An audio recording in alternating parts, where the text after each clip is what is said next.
So let's do it with the LEPONITTs. First thing, of course, is to cut the V in there, or second, whatever takes your fancy. And you can save those bits, as I said before, to the centre of your flowers. And I like a nice point, because if they end up 3D flowers, I want them to stand up, and points are a good way to go.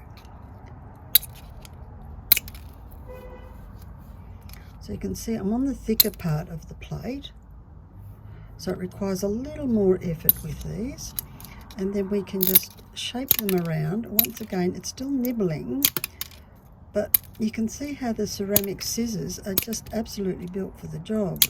So this is great for me slicing up my plate in various sizes.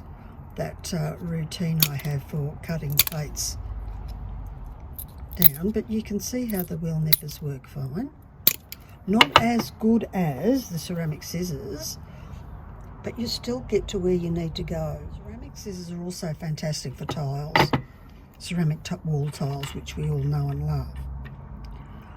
Next I'll have a look at the Monties and see how they go. I love the Monties, they're just great, particularly for those thicker plates.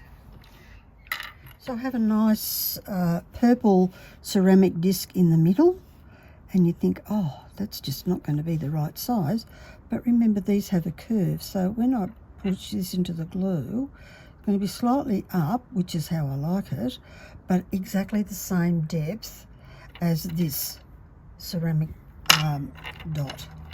It's a cute little purple one. Let's be different, because at the end of the day, there are no flowers on the planet that look like this. So they're I call them my alien flowers. So that means we can name it ourselves.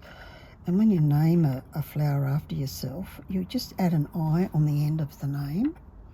So I could call this, whatever this bush might be. Let's go for Floribunda, which means lots and lots of flowers. Sonii. So Sonny with an I on the end. Floribunda Sonii. Wow, sounds real, doesn't it? What would your flower's name be?